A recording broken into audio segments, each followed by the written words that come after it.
Hello, Skruffytalez. Welcome to Warzone. I'm Scruffy, and this is Skruffytalez.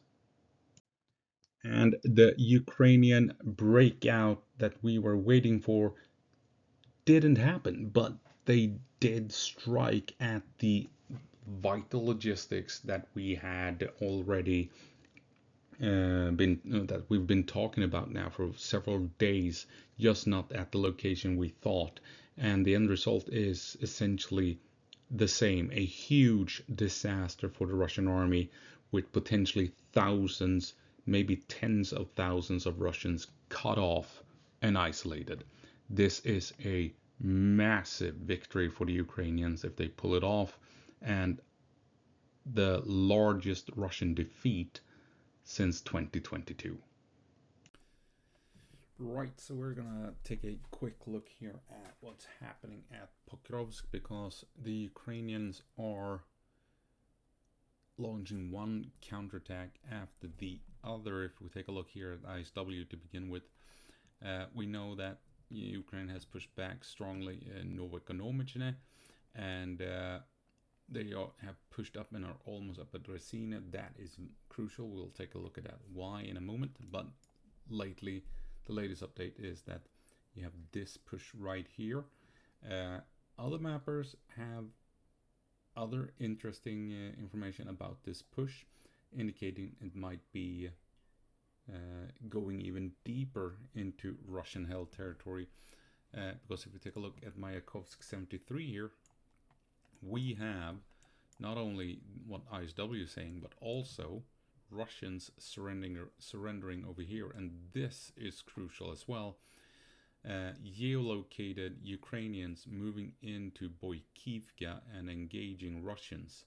This is extremely vital and has massive implications if it's true. And if we move over to Andrew Perpetua, you can see here Ukrainian soldier guns down to Russians here in Boikivka. So we know it's geolocated. There's video evidence of it's happening. So we know that Ukraine has moved into these valleys here and moved into Boikivka. So what does it all add up to everything?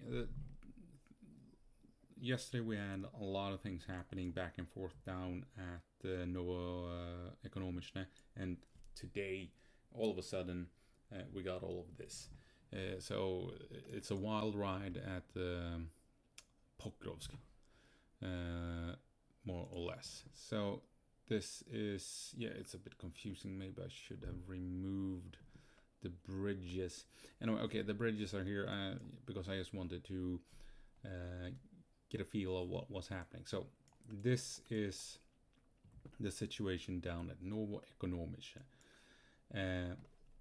Russia launched a thunder run that seems to have failed by the looks of it. So this thunder run appears to have been a complete disaster for the Russians. We know Russia moved in here into this mining facility. Ukraine has been sending drones here. So this is probably under Russian control. The Russians are holding onto this location. The slag heap, I guess it's a bit unclear what's happening in and around this slag heap. But Ukraine might have pushed up to the southern parts of it at least, which is important in itself. Because as you can see, all of a sudden, Russia has issues trying to support the push into the southern parts of Rodynske, since they can only come down this way to effectively support these units. And now, this is what we're seeing, that Ukraine has taken this part of the battlefield, and that puts them right next to this crossing here. And this is high ground, so the river is unsurprisingly down in a valley, and the Ukrainians are currently up on the high ground here, looking down on the Russian approach point and the river itself and the bridge. So basically Russia can't utilize this crossing. and Ukraine has of course secured these crossing points. That has a massive implication as we move north to what we're seeing up here. This is the latest Ukrainian push. Now, Russia has for several weeks maintained an artillery screen from Novoshakovka all the way down to Counterattack, keeping the Ukrainians at bay to keep this breach point in the line open. Somehow, why or how they managed to pull it off, I don't know, but Ukraine has managed to move through the artillery screen, more than likely making a push with vehicles would be my guess, along these roads coming down this way, and as you can see, following these simple roads all the way into Boikivka. This is where we have video evidence of Ukrainians being in town engaging Russians. And what is it that we have right next to Boikivka? Bridges across the river. And this is... Sorry, I had to tell the dog to lie down and not walk around all over the place. Anyway, yes, Boikivka, and denying Russia the use of the bridges here, the crossing points across the river here and the marshes. This links up with what we've been talking about for days now. The potential push from Myrne to Kopcheva. We've been saying that this was not an unlikely turn of events should Ukraine be able to move from Ekonomichne to Myrne. And why does Ukraine want to reach Kopcheva? Because the main supply line to the Russian forces west of the river, after cutting the road at Myrne, leads up through Kopcheva to Novotoretsk and then across the bridge at Boikivka. Take a look at this. Right here. So Ukraine cut the logistical line here, leaving Russia with only this road here as an option, coming in at Boikivka. And now Ukraine made a move straight at that bridge, denying Russia a chance to use it. For the moment, at least. Russia will more than likely try and reclaim it. But Ukraine pushed into Ekonomichne, fought here for 10 days, and took control of these three bridges, essentially having cut logistics already at Myrne. And once this was achieved, they made this big push straight at Boikivka. And the end result is quite telling. They have now cut off and isolated all the Russians up here at Shakova and Cherevyor. They can be supplied by drones, absolutely, but that does not compare to having an actual road network leading between supply depots and the front line. Ukraine has, by doing this, cut off and isolated the entire Russian operation north of Pokrovsk. This is a incredible disaster for the Russians. This is a massive defeat in the works.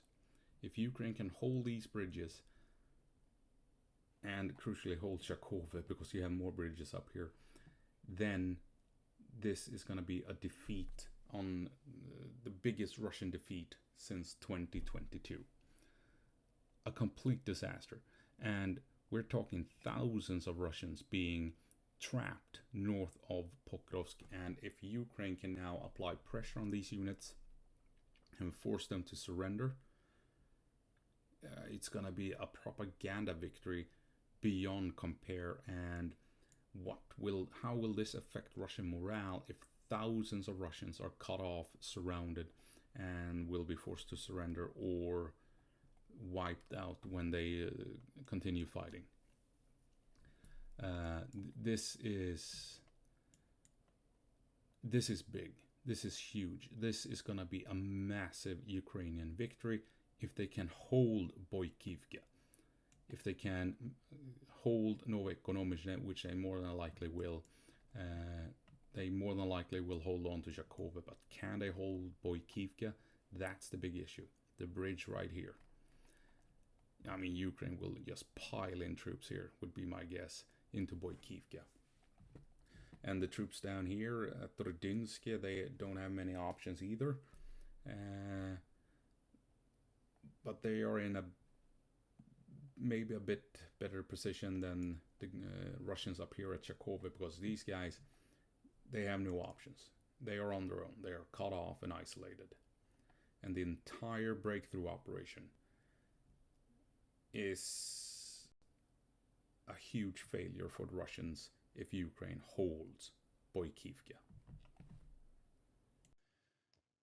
Well, Operation Hopium is in full swing, not in the way we thought it would play out, but it certainly went for the logistical routes that we had identified.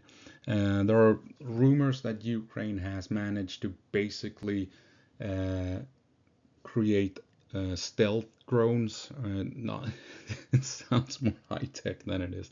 They have figured out a way to bypass Russian jamming frequencies and what have you to overcome the electronic countermeasures. So the Russians are unaware that drones are operating. They can't put a stop to their drone swarms as they're coming in. Those are the rumors that Ukraine is essentially relying on more or less stealth drones in the Pokrovsk area very effectively. That might be the reason why they have so successfully attacked Ekonomichne and are now pushing into north of Rodinsk as well, for heading straight for Boikivka. We'll see how all of this plays out. The Russians won't just sit idle as this goes on. They will respond, try and do something to counter this situation. We know they moved in reinforcements. This weekend will be hectic along the Pokrovsk front line, would be my guess. That's all I have for you now. Thank you for watching, and I hope you found it interesting. And as always, go på marsch, Ukraine, and give them hell.